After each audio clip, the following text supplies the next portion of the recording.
अरविंद केजरीवाल जी दिल्ली के मुख्यमंत्री थे, दिल्ली के मुख्यमंत्री हैं और दिल्ली के मुख्यमंत्री रहेंगे।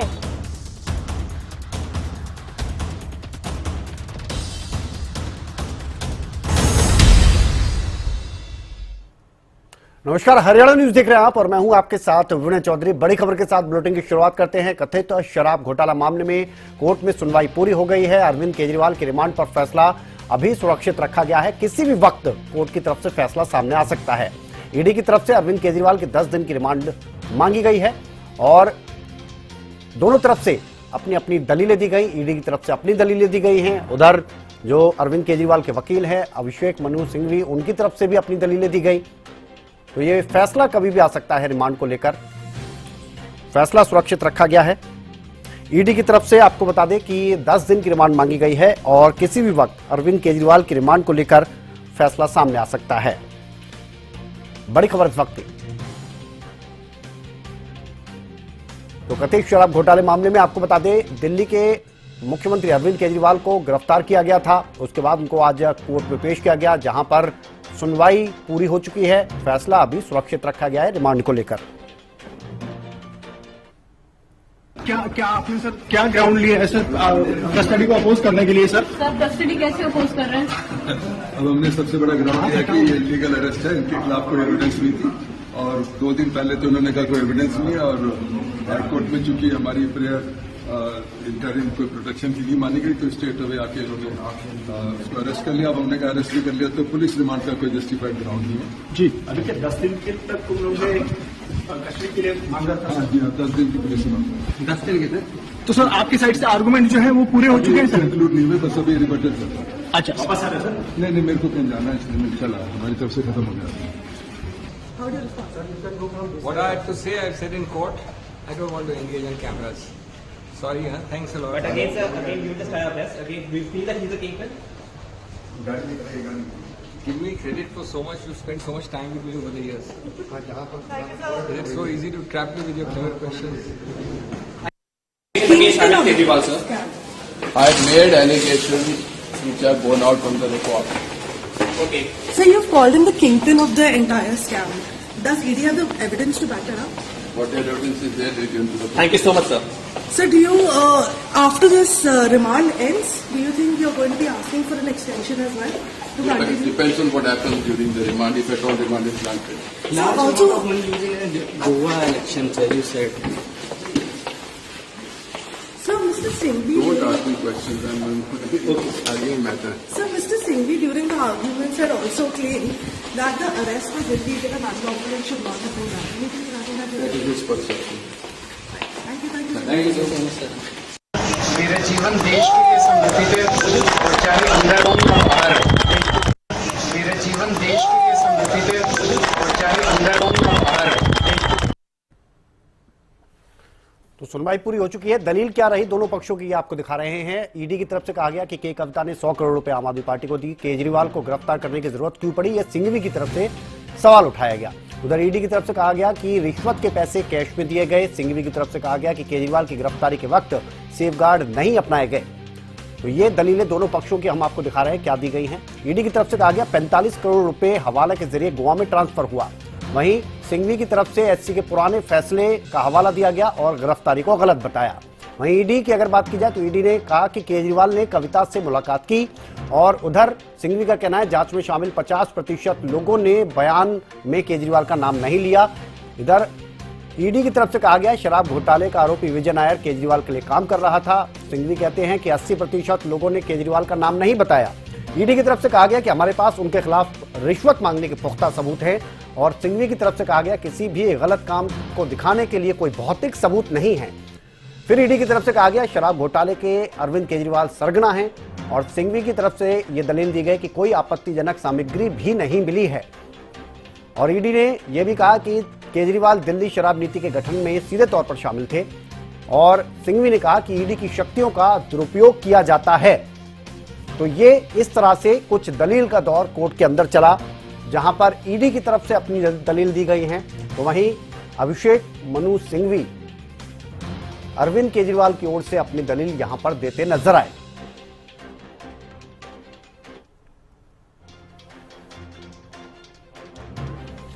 और ये वो आपको पेपर दिखा रहे हैं जिसमें अरविंद केजरीवाल की अगर बात की जाए तो उनकी रिमांड की मांग की गई है ईडी की तरफ से। प्रवर्तन निदेशालय की तरफ से जो 10 दिन की रिमांड मांगी जा रही है उसका ये आपको हम लेटर दिखा रहे हैं। अपराजिता श्री हमारे साथ जुड़ गई हैं, हमारी संवाददाता दिल्ली से। अपराजिता, क्या लगता है कब तक ये रिमांड को लेकर फैसला सामने आ जाएगा? जी बिल्कुल विनय, करीब 3 घंटे के आसपास की हियरिंग चली है और बिल्कुल अभी रिजर्व कर दिया गया है इस फैसले को और बिल्कुल कहा जा रहा है कि जल्द ही इस पर फैसला किया जाएगा। ईडी ने 10 दिन का रिमांड मांगा है। वहीं अरविंद केजरीवाल के जितने भी वकील, 3 वकील वहां पर मौजूद थे, उन्होंने कहा है कि उन्हें रिहा कर दिया जाए। इस तरह के जो रिमांड की डिमांड की गई है ईडी के द्वारा उसे वो नहीं हो जाए, इन तरह तमाम चीजों की बात की गई है। वहीं अगर हम बात करते हैं ईडी में जो रिमांड नोट डाला है केजरीवाल के लिए, तो उन्होंने साफ तौर से कहा है कि अरविंद केजरीवाल मास्टरमाइंड है। साथ ही कहा है कि ईडी ने लिखा है उस नोट में कि एक्साइज पॉलिसी बनाने में अरविंद केजरीवाल की अहम भूमिका थी। क्योंकि देखिए साफ तौर से ईडी का हमेशा से कहना है कि अरविंद केजरीवाल डायरेक्टली इस मामले में रिलेटेड है और बिल्कुल केवल समन जो उन्हें जारी किया गया था उसमें वो प्रस्तुत नहीं हुए, केवल ये रीजन नहीं है बल्कि हमारे पास पुख्ता सबूत है जिसके बिना पर उन्हें अरेस्ट किया गया है। ईडी ने उन्हें अरेस्ट किया है, साफ तौर से ईडी का कहना था। वहीं अगर हम बात करते हैं अरविंद केजरीवाल के वकीलों का, तो साफ तौर से अभिषेक मनु सिंघवी ने कहा है कि ईडी की जो उन्होंने रिमांड का विरोध किया है और कहा है कि बिना किसी तथ्य के रिमांड में लिया गया है। साथ ही उन्होंने कहा है कि उन्हें गिरफ्तार करने की जरूरत नहीं थी। गिरफ्तार करने की अगर किसी को शक्ति है इसका मतलब ये नहीं कि आपके पास गिरफ्तार करने की अनिवार्यता भी है, यानी आपको उन्हें अरेस्ट करने की जरूरत नहीं थी। साथ ही कई तरह के बयान किए गए हैं। उन्होंने कहा है कि सिर्फ यह कहना कि काफी नहीं है कि इस आदमी ने यह किया या फिर वह किया, आपको प्रूफ देने की जरूरत है कि आप प्रूफ दीजिए कि अरविंद केजरीवाल किस तरीके से आपके हिसाब से इस मामले में डायरेक्टली इन्वॉल्व है। केवल बयानबाजी से ये नहीं हो सकता, आप किसी को अरेस्ट नहीं कर सकते। स्पेशली सिटिंग सीएम को पहली बार हिस्ट्री में हुआ है कि एक सिटिंग सीएम को अरेस्ट किया गया है। एक ही आम पार्टी के 4 नेताओं को इसी मामले में अरेस्ट किया गया है। ये पहली बार इतिहास में हुआ है। इस तरह का तमाम सामने आई है बात ही। साथ ही अभिषेक मनु सिंघवी ने कहा है कि जांच में शामिल अब तक के 25% लोगों ने केजरीवाल का नाम नहीं लिया है। वहीं 82% लोगों ने केजरीवाल के साथ किसी डीलिंग का जिक्र भी नहीं किया है। तो साफ तौर से अभिषेक मनु सिंघवी या जो कुल मिलाकर 3 वकील अरविंद केजरीवाल की तरफ से प्रस्तुत हुए थे, उन्होंने साफ तौर से कहा है कि अरविंद केजरीवाल इन किसी मामले में ये कम्प्लीटली फेक है। ईडी के पास किसी तरह का कोई प्रूफ नहीं है जो साबित करे कि अरविंद केजरीवाल इस मामले में रिलेटेड है। तो साफ तौर से उनका कहना है कि ये गलत है। और साथ ही उन्होंने कहा है कि शरद रेड्डी को भी लेकर कहा है कि शरद रेड्डी को जो गिरफ्तार किया गया था इसीलिए किया गया था कि उन्होंने अरविंद केजरीवाल का नाम नहीं लिया है। और साथ उन्होंने कहा है कि जिस बयानों की आप बात कर रहे हैं, यानी ईडी जिस गवाह के बिना पर उन्हें अरेस्ट किया है, उन बयान की क्रेडिबिलिटी भी हम मानते हैं कि उन पर भी सवाल उठाया जाता है कि क्या वो सही बोल रहे हैं कि आप उनके बयान के ऊपर किस तरीके से उन्हें अरेस्ट कर सकते हैं। इस तमाम चीजों की बात आई है। साथ ही कहा है कि केजरीवाल को अब तक 9 समन दिए गए और सभी का जवाब दिया गया है, यानी अरविंद केजरीवाल के द्वारा नहीं तो उनके वकीलों के द्वारा दिया गया है। ये तमाम चीजें सामने आई है। वहीं ईडी का लगातार कहना है कि हमारे पास पुख्ता सबूत है और बेहतरीन तरीके से इन्वेस्टिगेशन करने के लिए 10 दिन का रिमांड मांगा गया है। वहीं इस फैसले को भी सुरक्षित कर दिया गया है। थोड़ी देर बाद जो अपडेट हमें मालूम पड़ेगा कि क्या कुछ होने वाला है। जी अभी बिल्कुल अभी नया अपडेट आया है कि जो जज है वो पहुंच चुके हैं और बिल्कुल थोड़ी ही देर में फैसला हमारे सामने होगा। जी बिल्कुल, बहुत बड़ा अपडेट है ये, बहुत बड़ा अपडेट। अब से थोड़ी ही देर में ये फैसला सामने आ जाएगा रिमांड को लेकर कोर्ट की तरफ से। अमित तिवारी भी हमारे साथ जुड़े हुए हैं, हमारे पॉलिटिकल राइटर। अमित, क्या लगता है, इस तरह के मामले आपने पहले भी बहुत से देखे होंगे, इस मामले को देखकर आपको क्या लग रहा है? मुश्किलें यहां पर बढ़ती हुई नजर आ रही है अरविंद केजरीवाल की? निश्चित रूप से देखिए, विशेष न्यायाधीश पहुंच गए हैं, जैसा कि अभी अपराजिता भी बता रही थी, और किरण बावेजा इसमें विशेष न्यायाधीश हैं पीएमएलए कोर्ट के। तो वे अब उन्होंने फैसला सुरक्षित रखा था। और देखिए कि जब भी कोई इस तरह का मामला होता है और उसमें 3 घंटे पहले दलीलें सुनी गई है दोनों पक्षों की, बचाव पक्ष के वकील की ओर से भी वो 3 लोग पेश हुए थे अरविंद केजरीवाल के पक्ष में, उनकी तरफ से रखा गया, और इधर से जो एडिशनल सॉलिसिटर जनरल है वे भी पेश हुए। तो ऐसे में देखिए दलीलें रखी गई थी, उसके बाद कोर्ट ने फैसला सुरक्षित रख लिया है। और जितना लंबा फैसला होता है, लिखना होता है, उतना ही समय तो लगता ही है। तो ऐसे में अब से कुछ देर बाद जो है वो संभवतः निर्णय आ जाएगा। लेकिन यह एक बात जरूरी है विनय कि 28 पेज की जो एक तरह से जो कॉपी रखी गई रिमांड मांगने के लिए वो ईडी की ओर से रखी गई, उसमें तमाम तथ्य देने की कोशिश की गई कि किस किस तरह से जो यह मनी लॉन्ड्रिंग की गई,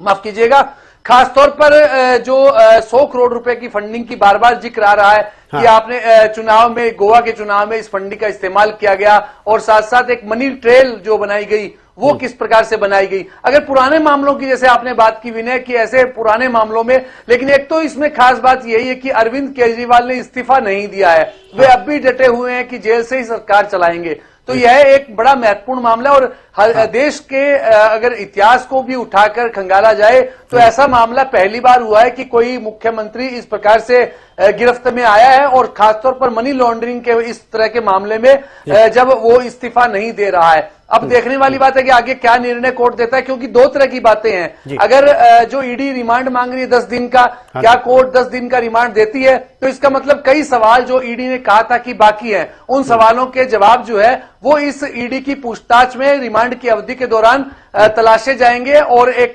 कड़ी बनाने की कोशिश की जाएगी। जो सवाल अभी तक जवाब उनके नहीं मिले थे, उन सवालों के बारे में पूछा जाएगा, क्योंकि ईडी ने देखिए सबसे बड़ी महत्वपूर्ण बात यह है कि मास्टरमाइंड जो है वो अरविंद केजरीवाल को इस पूरे शराब नीति के मामले में माना है। और साथ साथ एक और भी बात है कि उसमें उन्होंने यह कहा है कि जो बिचौलिया इसमें विजय था, विजय ने नाम लिया है, और विजय ही कनेक्ट कर रहा था बीच में, जो साउथ के साथ जो कनेक्शन जोड़ा गया इस मामले का, जैसे बीआरएस की जो नेता हैं के कविता, जो सीएम है केसीआर, उनकी बेटी है और एमएलसी है, उनकी गिरफ्तारी हुई, तो इसमें साउथ के साथ जो कनेक्शन हुआ वो उसमें विजय जो है वो महत्वपूर्ण कड़ी थी। ऐसा महेंद्रू एक गवाह बने हैं, संजय महेंद्रू, उनकी तरफ से भी कहा गया है। तो देखने वाली बात है इन तमाम तर्कों से जो स्पेशल कोर्ट है वो किस तरह से सहमत हुई होगी। लेकिन दो बातें जैसे मैंने पहले कहा कि अगर इसमें ईडी को रिमांड की इजाजत दे देती है कोर्ट तो 10 दिन की पूछताछ होगी, और अगर नहीं देती है तो जुडिशियल कस्टडी में जाना होगा। उस समय उन्हें थोड़ी राहत जरूर मिलेगी, और वे अगली कार्रवाई जमानत की या दूसरी कार्रवाइयां उनके लिए वे अदालत की शरण में जाएंगे। लेकिन देखने वाली बात है कि ये फैसला पहले क्या आता है। जी विनय, अपराजिता हमारे साथ जुड़ी हुई है, लगातार अपडेट लेते हैं, बड़े अपडेट लगातार अपराजिता की तरफ से दिए जा रहे हैं। अपराजिता, आपने बताया कोर्ट में जज पहुंच चुके हैं, यानी अब आगे यानी कि फैसला लिखा जा रहा होगा। क्या लगता है, मानकर चले कि अगले 5 से 10 मिनट के अंदर ये फैसला आ जाएगा?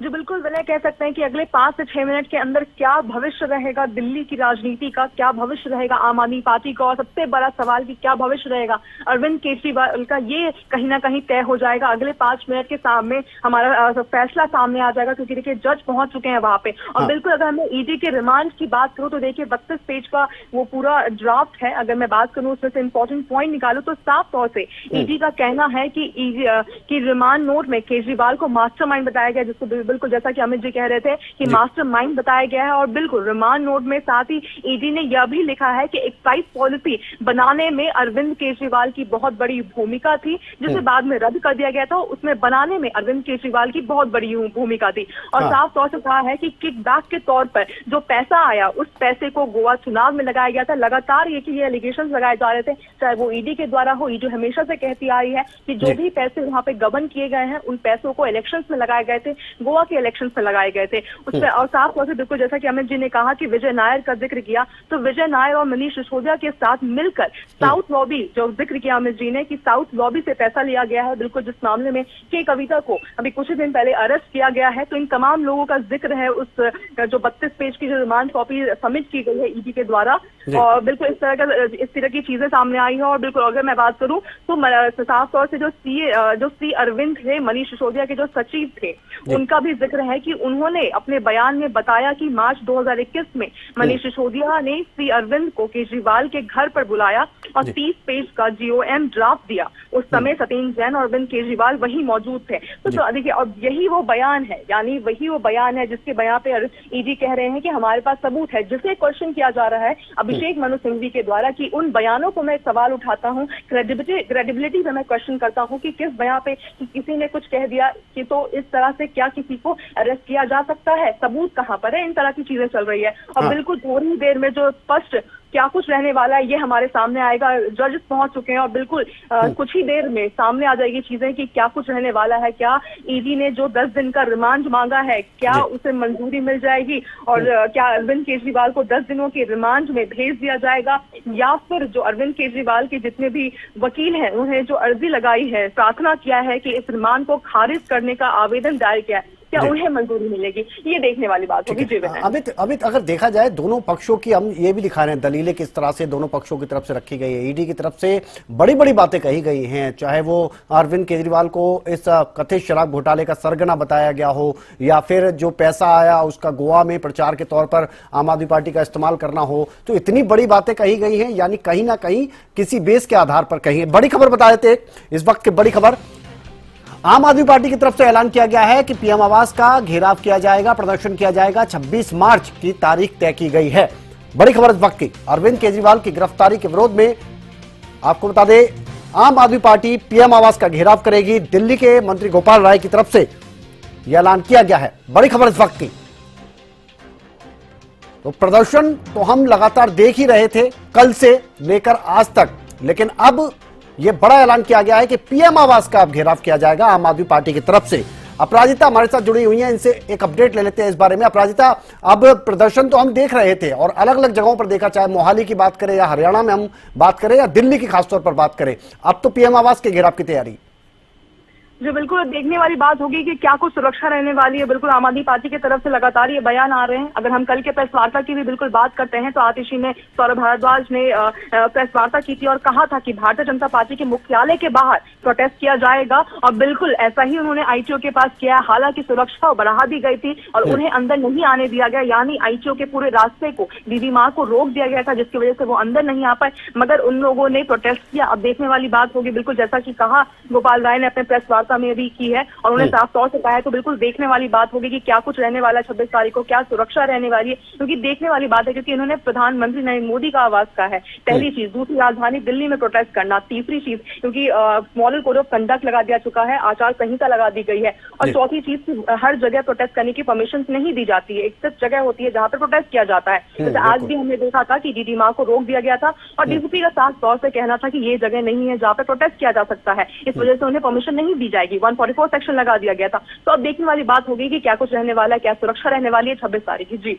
ठीक है। अमित, एक बात अगर देखी जाए तो आम आदमी पार्टी या फिर इंडिया गठबंधन के जितने नेता हैं उनकी तरफ से ये कहा जा रहा है, ये जो टाइमिंग है इसको लेकर सवाल उठाया जा रहा है। राजनीतिक चश्मे से अगर देखा जाए इस पूरे घटनाक्रम को तो किस तरह से देखें?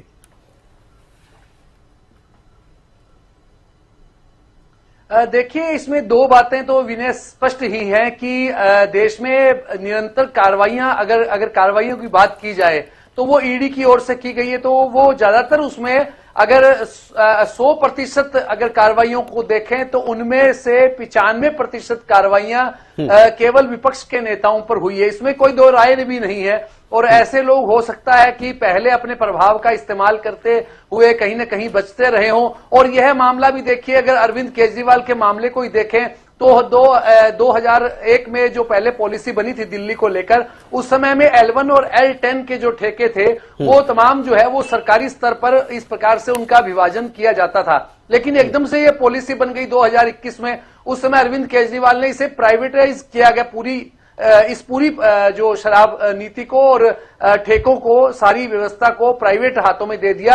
वो बड़े बिजनेसमैन थे और उनका कनेक्शन सीधे रूप में साउथ से जुड़ता हुआ मिला है अब तक की ईडी की जांच में। और खासतौर पर कहा गया कि 600 करोड़ का मुनाफा उन बिजनेस व्यापारियों ने कमाया जो इसमें आबकारी नीति में सीधे रूप में उतरे थे।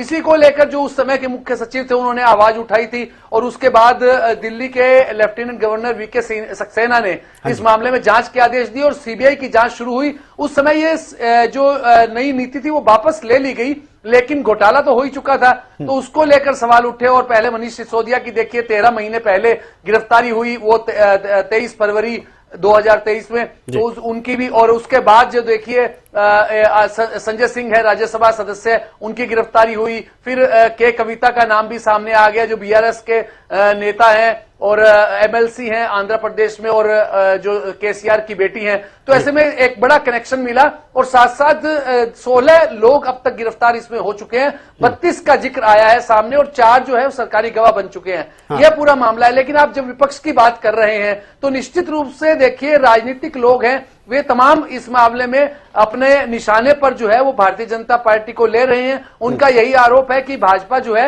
वो ईडी को अपनी एजेंसी के तौर पर इस्तेमाल कर रही है, और राजनीतिक पूर्वाग्रह से, राजनीतिक साजिश के तहत और राजनीतिक बदले की भावना से यह कार्रवाइयां चल रही है जो विरोधी होते हैं। न केवल देखिए INDI गठबंधन के जो सदस्य हैं वे अरविंद केजरीवाल के साथ इस समय खड़े हैं, बल्कि वो विपक्षी लोग भी जो भाजपा के तो विरोध में हैं, लेकिन वे INDI का हिस्सा नहीं है, इंडी गठबंधन का हिस्सा नहीं है, लेकिन वे इस कार्रवाई के विरोध में बयान दे रहे हैं। चाहे हरियाणा में जो इनेलो नेता हैं अभय सिंह चौटाला, उनका बयान भी आया, उन्होंने भी विरोध जताया है। तो ऐसे में अभी सभी, और महबूबा मुफ्ती का भी नाम अभी आया, उनका भी बयान देखा कि उन्होंने भी इस कार्रवाई का विरोध किया। तो इस तरह से देखिए, जब चुनाव आ गए हैं और चुनाव आचार संहिता लगी हुई है, और 7 चरणों में चुनाव की प्रक्रिया शुरू भी हो गई है। 20 मार्च को अधिसूचना जारी भी कर दी गई पहले चरण के लिए, और देखिए उस समय में ऐसी कार्रवाई हो जाना निश्चित रूप से ऐसे लगता है। लेकिन एक और भी महत्वपूर्ण बात इसमें मैं अभी जोड़ना चाहूंगा कि नवंबर से यह जो है नोटिस देने की ईडी की ओर से प्रक्रिया शुरू की गई थी। अब तक 9 नोटिस जारी किए गए। 50 जो करीब 4 महीने का जो समय है, उस दौरान अरविंद केजरीवाल ने कोई अगर पूछताछ होनी थी तो उसमें वे शामिल क्यों नहीं हुए, उन्होंने इतना लंबा समय क्यों निकाला, और आखिरकार 10वां नोटिस जब लेकर ईडी की टीम उनके पास गई तो उसे गिरफ्तारी करने का मौका मिल गया। उसका यही कहना है कि 150 पेजेस जो है वो ऐसे मिले हैं जो इस शराब नीति से जुड़ते हैं, उनका कनेक्शन है, इलेक्ट्रॉनिक डिवाइसेस मिली हैं, तो वो भी महत्वपूर्ण है, और साथ साथ कई और तथ्य मिले हैं। देखने वाली बात होगी उन तमाम चीजों से कोर्ट कितना सहमत होता है। लेकिन राजनीतिक तौर पर यह बवाल का दिन है।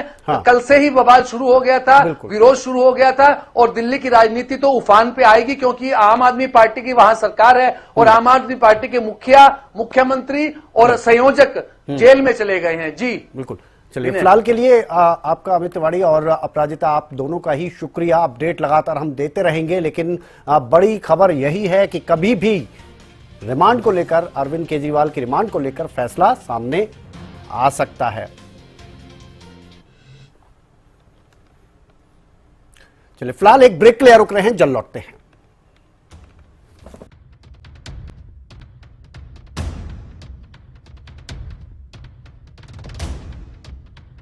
अरविंद केजरीवाल जी दिल्ली के मुख्यमंत्री थे, दिल्ली के मुख्यमंत्री हैं, और दिल्ली के मुख्यमंत्री रहेंगे।